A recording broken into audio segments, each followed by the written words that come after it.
It's my pleasure to be here this evening to ask you to join together with me to welcome Les Brown for his third in a series of 4 classes. Les is one of the most inspiring motivational teachers in America today. When I heard him 3 years ago, it actually brought tears to my eyes, and I rushed one of my sons over afterwards to introduce him to Les. And my feeling was, every young person in America needs to hear this man. Because if you could start them out young, learning the kinds of ideas that he can put across so beautifully and so enthusiastically and so from the heart, it would change America.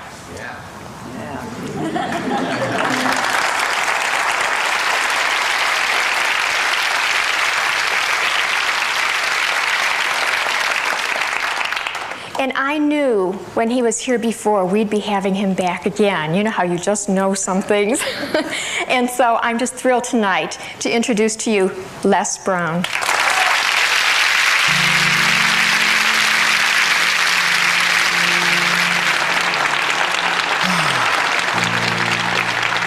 Good evening.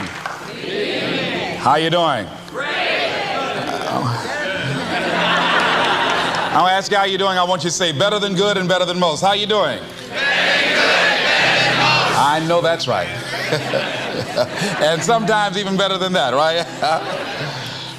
I'd like to just let you know I really appreciate the opportunity to share some time with you again. Why don't you give Lenore a round of applause, please? Very beautiful personality.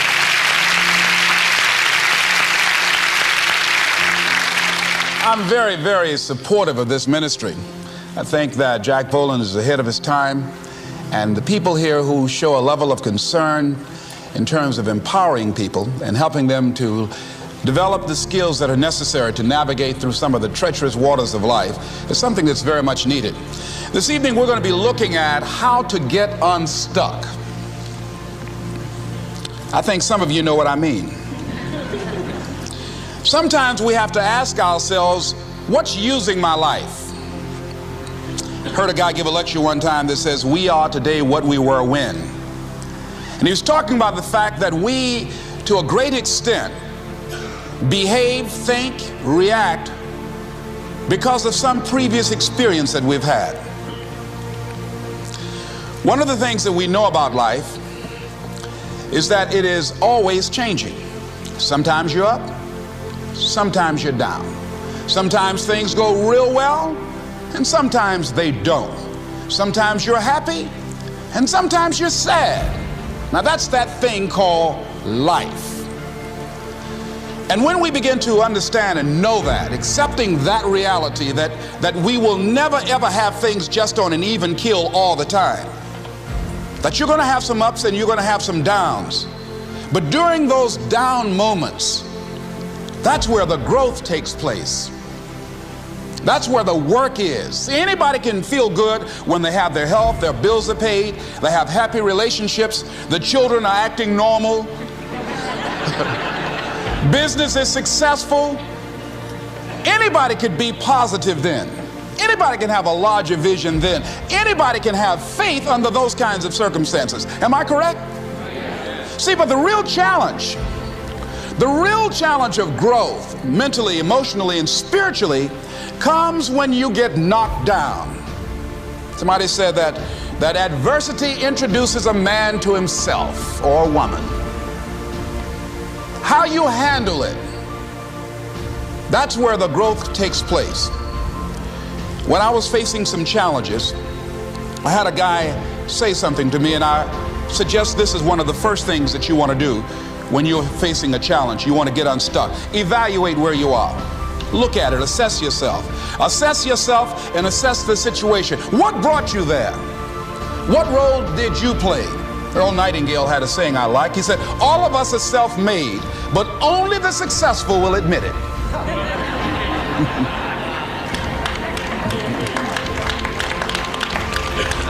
What has brought you to this point? What did you learn from it? Are you learning anything, or are you doing it over and over and over again?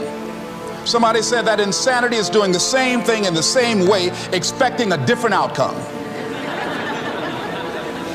Are you going through it, or are you growing through it? Are you bigger and better because of it? Because it's not going to leave you until you grow through it. I was going through a major challenge in my life that was wearing me out, that was using me. And one of my students told me in a class that I was teaching, Lessons in Truth, she said, Les, until you handle it with grace, it will stay in your face. And it stayed there a long time. The challenges of life. How do we get stuck? A friend of mine went through a divorce. My best friend. He had a wife that did not love him as much as he loved her. It was his first real true love. He was a very religious man. Did not believe in divorce. He made a mistake. And he paid for his mistake with a lot of pain, a lot of tears. And there came to a point where he knew he should have gotten a divorce. But he was stuck. He was stuck in something called revenge. He said, she's made me so miserable, I'm going to pay her back. He was stuck. And he stayed in there longer than he should have because it began to attack him. It began to affect him psychologically. And as a result of that, when he eventually did get a divorce, he took that same attitude to other relationships, looking for something to go wrong. He was burned so badly, he did not want to risk pain again. He was going in relationships trying to avoid pain. When it became too close, he would do something to make sure the relationship did not work. He would always try and find something wrong with the person, because there are no perfect people. So if you look for it, you can find it. He was stuck in revenge. Another friend of mine, working on a job, loved the company very much, expected to retire there. And one day they called him in the office, asked him for his badge and identification, called the security man up, walked into his desk, told him he was fired and he had to leave then. He was devastated. And if you came anywhere near him, he will tell you his story, as we all have stories. Even when he got a job, he went on the job telling anybody who would listen how they fired him unjustly. And he always ended with, it wasn't fair.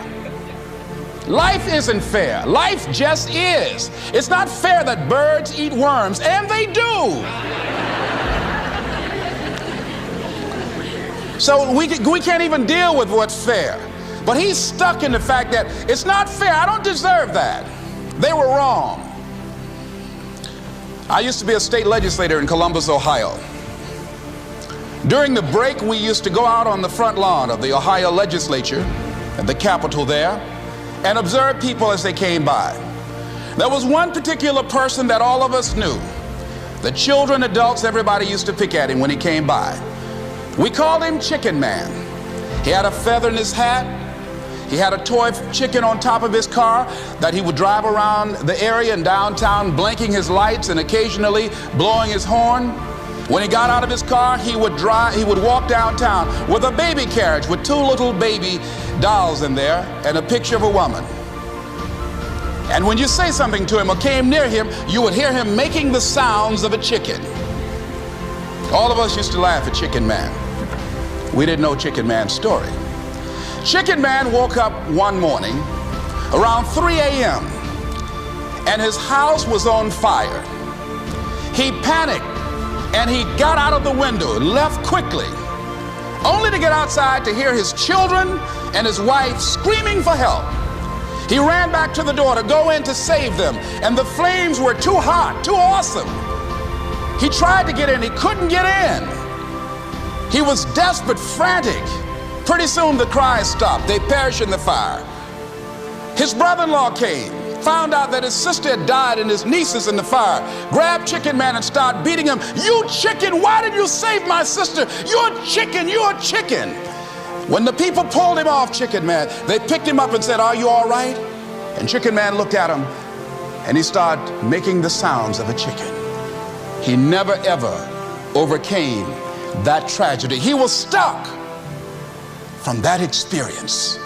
None of us knew why Chicken Man went around with this picture and these little dolls.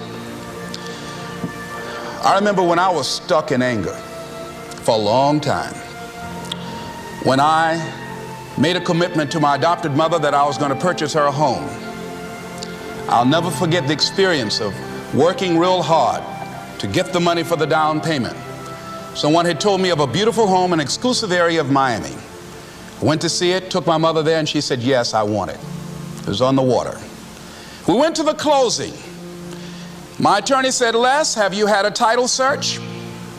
I said, what's a title search? Well, we just take a couple of days to check it out and make sure there are no liens against the property that you might have to pay if you buy this home. The guy who was there selling me the house, he said, listen, he said, the only reason that I'm selling you this house and selling it at a loss is because I admire the fact that you want to purchase this house for your mother.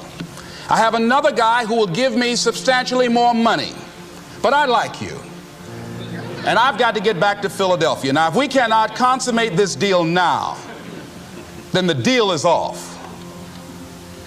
I said, there are no liens against the property? He says, no, of course not. I looked at my attorney. I said, I believe him. I'll sign. She said, Mr. Brown, I'm not questioning his honesty. She said, but business is business. I signed that contract. And we had a big celebration. Everybody in the neighborhood was talking about Leslie coming home, one of the twins that Mamie adopted, to buy her a home. Child, isn't that nice? God is going to bless him. A few weeks later, I received a letter, a registered letter, indicating that the house was going up for sheriff's sale on the courthouse steps. A man had filed a $12,000 lien against the property because the previous owner owed him that money. And if I did not come up with $12,000 in 30 days, he was going to sell the house to the highest bidder. I called this man and said, Mister, my name is Les Brown. I purchased this house. I had nothing to do with your prior bill. He said, that's not my problem. He said, you should have had a title search. I said, can you give me time? I said, my mother is an older lady.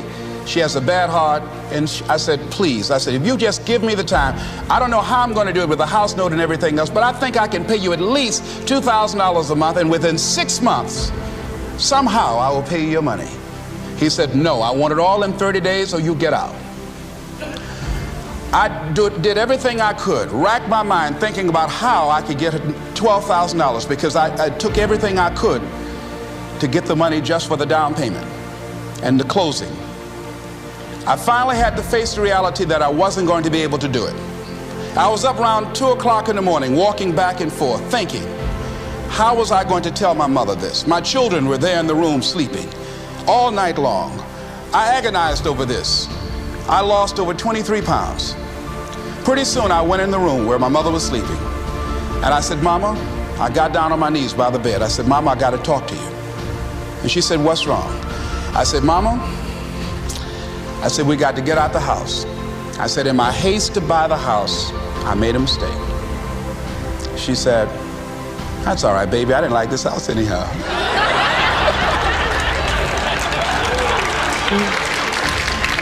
I said, Mama, you told me you loved it. I brought our friends out here to see it. She said, you know I have arthritis in my knees, and I don't like going up the steps, but I knew it made you happy. You loved it so much. I said, Mom, I've lost 23 pounds agonizing over this. Well, we had to pack up and go back to the old house down the street from Northwestern High School in Liberty City. All those neighbors who came out and saw us leave, those neighbors were there as we were coming back. We went in the house, the roaches were playing cards, saying, come on in and take a hand. I was wiped out.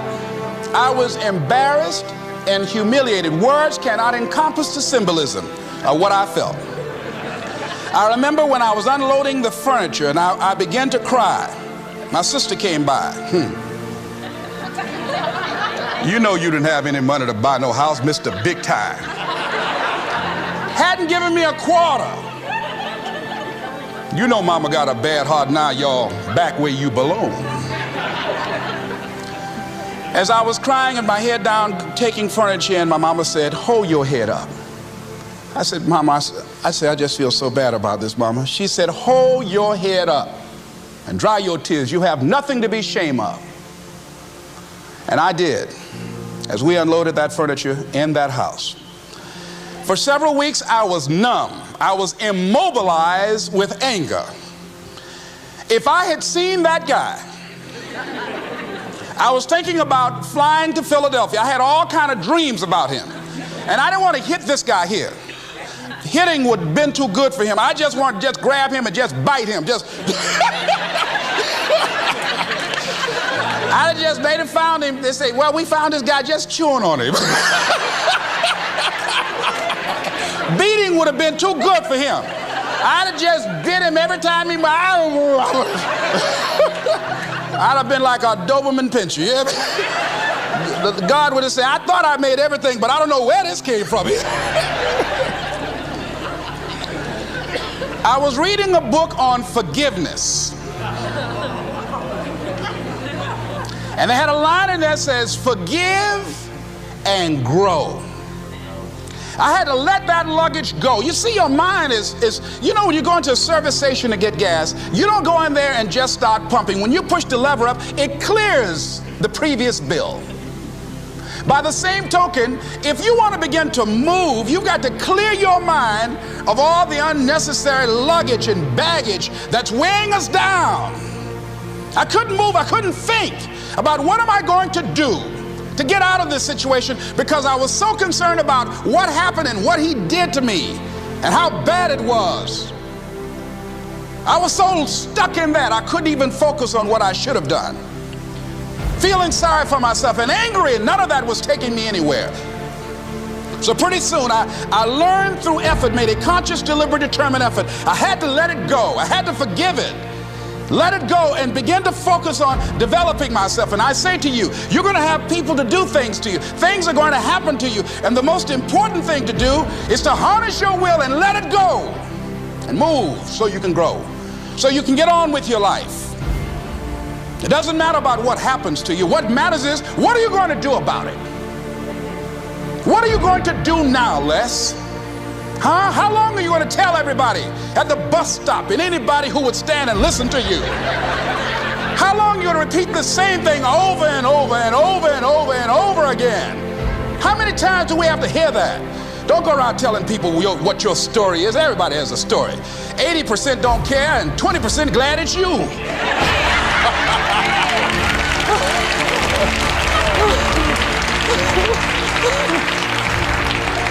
They say, I'm glad that didn't happen to me. Sometimes you think you got some problem. You hear somebody else's problem, and if their problem is real bad, it makes you feel good. Am I right? All right. So I had to let that go. All of us got stories to tell. Chicken Man allowed his tragedy to destroy his life. All of us have experienced some tragedy, and if we haven't, we will. And you can either let it destroy your life, or you can build upon it. You can permit it to let it hold you down, or you can decide, I'm not going to let that happen to me. I'm bigger than this.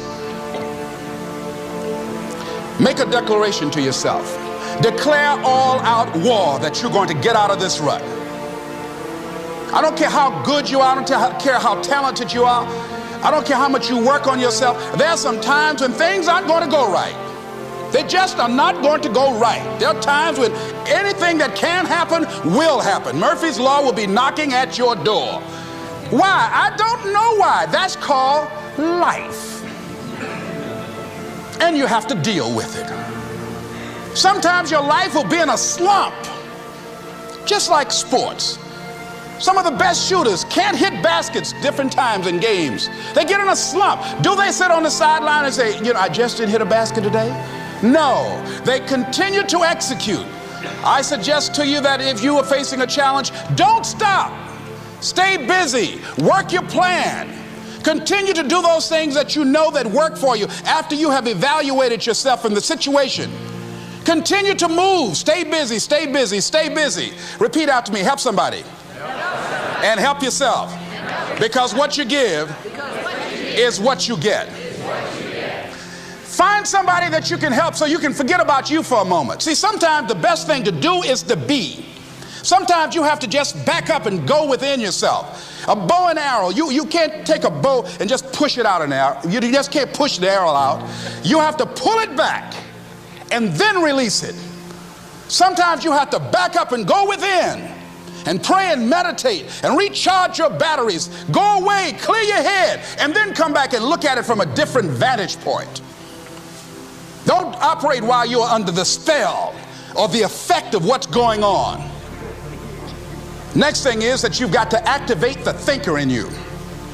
Don't allow your emotions to control you. We are emotional, but you want to begin to discipline your emotion. If you don't discipline and contain your emotions, they will use you. Your mind goes on automatic, just like a guard. You know, I loved reading the book called As a Man Thinketh by James Allen. He uses the analogy of the mind being like a garden.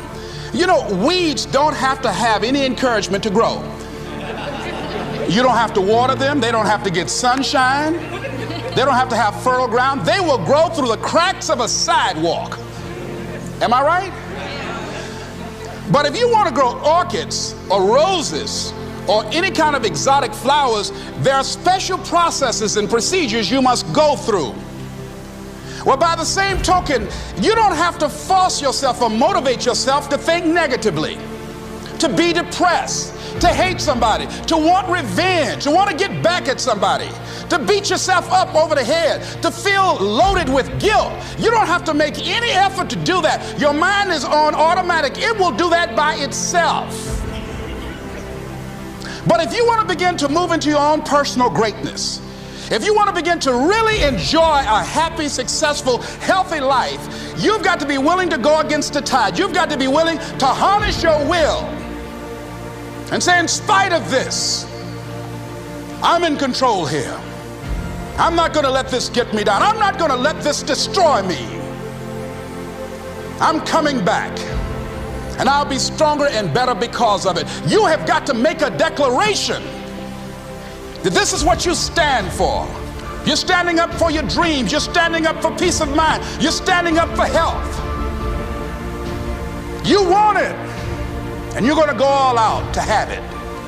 It's not going to be easy. When you want to change, it's not easy. If it were in fact easy, everybody would do it. But if you're serious, you'll go all out. So yes, I'm going to turn this situation around. I'm not going to sit back and moan and cry over what happened and what went wrong and who did what. I'm going to do something about this situation. The next thing that is important is that expect things to get better for you, because they are. See, life is cyclic. You're not, whatever experience you're having right now, it has not come to stay. It has come to pass. Not to stay, just to pass. It's just going through. The biggest challenge is to know what's happening. This is a part of this thing we call life. This too shall pass. And maintaining perspective, putting it in perspective. I was doing a training at a college, and it was a 2-day training during orientation. And in the training that I provide, I'm a motivational speaker, but I conduct processes in personal dynamics, where people begin to go through changes that stimulate the right and left hemisphere of the brain, enable them to see themselves differently. I conducted this particular simulation with these young kids, 17 and 18 years of age, so that they would begin to see how they make decisions and how they would survive in this particular simulation process we gave them. We had them to do it individually and then collectively. Over 30% of them wrote down as their first option, in order to survive, they would commit suicide. First thing they wrote down. Suicide among young people has increased 300%. Over 5,000 will successfully take their lives this year. Why? Why did they do that?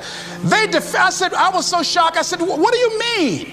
Well, at least we would not suffer. And then they had the nerve to write down all of the other things they were going to do after they committed suicide. I said, listen, Kadumbo. No, when you come up with a permanent solution for a temporary problem, that's it. Game's over. That's it. You're not going to do anything. Anybody wrote suicide at the top, you can put your pencil down. See, a lot of us, because of our limited vision of ourselves, a lot of us who begin to focus on problems and enable them to overwhelm us, we begin to think that we have no options. We begin to believe that there's no way out. Repeat after me, there's always a way. Where there's a will, there's a way. Shake somebody's hand on your right and left and say, I'm unstoppable.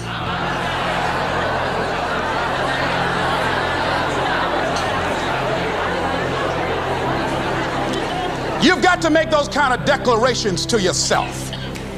I'm unstoppable. This will not get me down.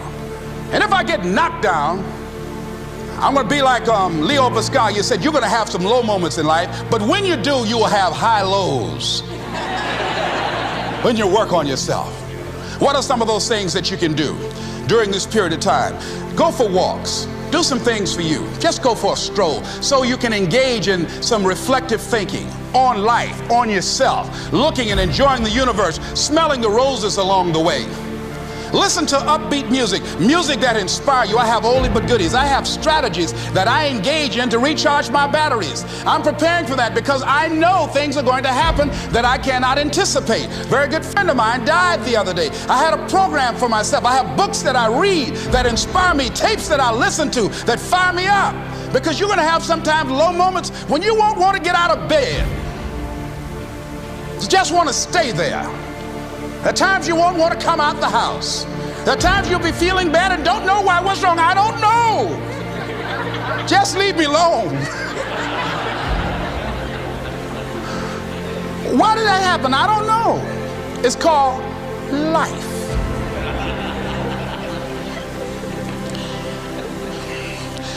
The other thing is, take full responsibility for your life. Accept where you are and the responsibility that you're going to take yourself where you want to go. Someone said we have two primary choices in life. We can either accept conditions as they exist, or we can take the responsibility to change them. See, a lot of people want to exempt themselves from taking responsibility. All they want to do is talk about the problem. Every time you see them, they'll tell you their story over and over and over and over again. No. You want to take responsibility for your life. I got me here, I can get me out of this. And I'm getting out. I'm not going to be a volunteer victim. George Bernard Shaw said there are two kinds of people in life. You know, he said those that make things happen, those that watch things happen, and those that don't know what happened.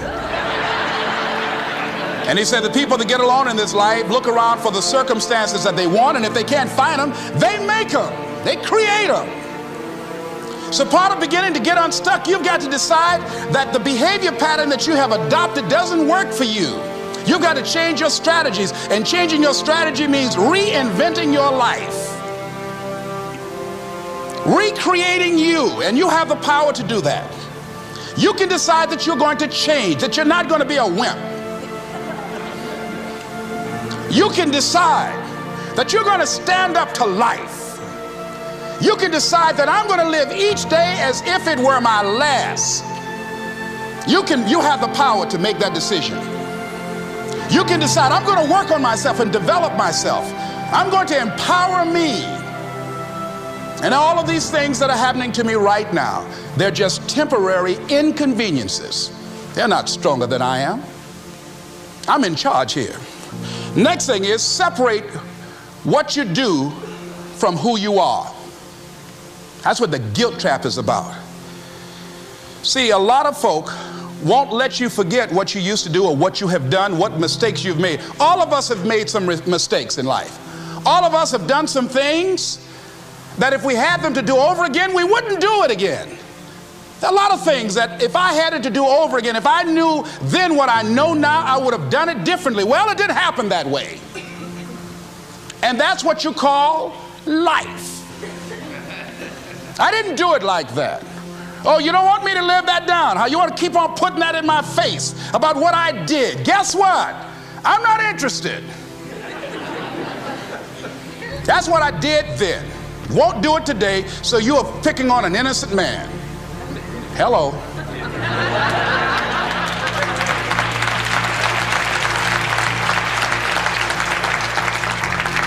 So as you're in the process of reinventing your life, write a description of the kind of person that you want to be. What are the things that you must overcome? What qualities about your personality you know that you're going to have to change, because those particular characteristics are liabilities to you? What are your assets? What are your strong points? Look at and evaluating yourself to make that determination. Other thing is that in order to get out of a rut, we need some coaching. Find some trusted critics. People that you know care about you and love you. So there's some things that keeps us from growing and getting out of ruts. Number one, we identify with feedback. We take it personal when someone wants to give us some feedback on where we are falling short, tell us about our blind spots. We want to have everything being positive about us. We're not perfect. It hurts. I have a friend who's a trusted critic. I don't like him, but I love him. He doesn't tell me the things I want to hear. He tells me what I need to hear so I can grow. It hurts. It hurts when he put me on the hot seat. I can't stand it. But that's the only way that I can grow. And I'm glad that he loves me enough to risk our friendship to tell me what I need to hear, not what I want to hear. Get a support group, somebody that you can talk to. People who perhaps might have a similar problem. Support groups are very powerful, that you can share some of the challenges that you're going through. And it might be a situation where one person can give you an idea of how they handle that situation and create an opening for you. Begin to stimulate some possibilities in your mind on how you can resolve the problem. We can't grow by ourselves. As I mentioned before, we grow from people and projects. The other thing is about life, when things happen to you, when you permit things to use you, you can't change the past, but you can interpret. You can reinterpret how you see it. For years, I was going around with a heavy load on my shoulders, feeling bad because I was adopted, doing interviews for adoption agencies and foster homes. And I was on television once, and I told these people in this particular interview that I was giving away my twin brother and I when we were 6 weeks of age. A friend of mine fortunately was listening to the program, and she said, "Les, I'd like to have lunch with you." And so I went over to see her.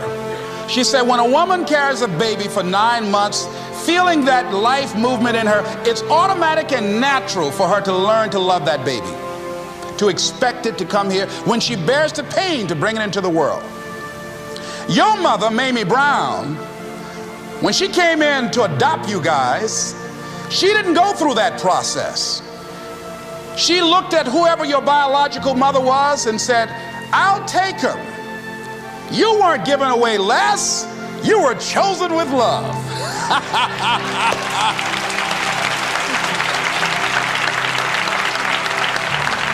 Same circumstances, same event, but reinterpreted. An interpretation that empowers me. Am I making sense to you? Yeah. So when you begin to look at your past, give an interpretation that empowers you. That's where I used to be. That's not where I am now. I'm growing. Now I want you to think about, in your mind right now, think about some particular event or act in your life that you feel very bad about, that you really regret that took place. If you had to do over again, you would do it differently. With that there, I want you to see yourself in your mind's eye and say to yourself, I love myself unconditionally, and I forgive myself. If I knew better, I would have done better. I want you to think about somebody that caused you some pain, caused you some disappointment, somebody that you don't like. Let me tell you something about the mind, how it uses you. I'll tell you something super stupid that I used to do. Do you know for years I hated my mother and my father, whoever they were, because they gave me away as I thought at that point in time? And guess what? I didn't have any faces for the hatred because I never saw either one of them. And I said, I hate them for that. And then once I forgave them and said, it's okay, had they not given me away, I would have never been blessed to have the mother that I have, who to me is the greatest mother in the world. So the universe unfolds as it should.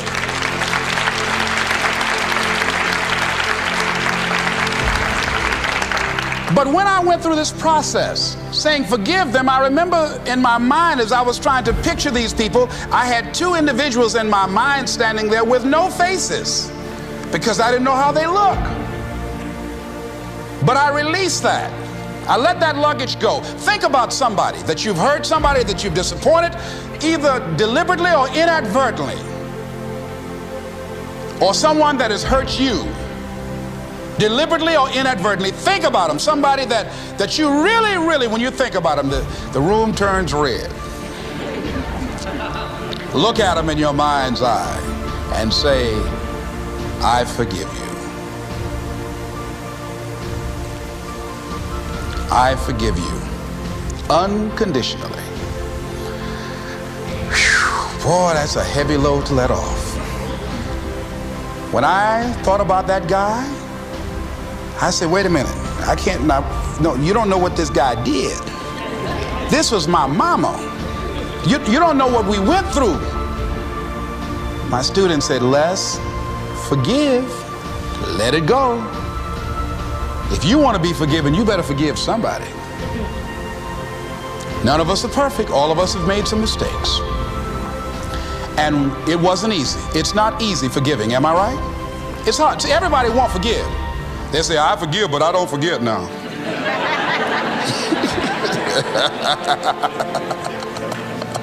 Let it go so you can grow. Let's get a little demonstration here.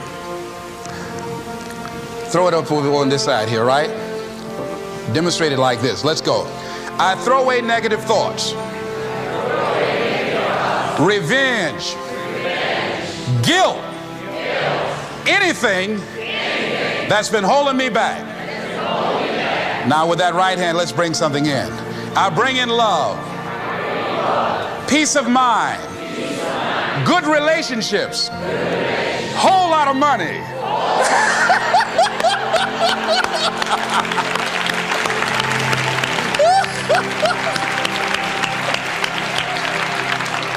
I don't know why people raise their voices when we say a whole lot of money. I mean, they get serious too, you know what I mean? And usually people don't use one hand, they use two hands. And try to borrow somebody else's hand, you know?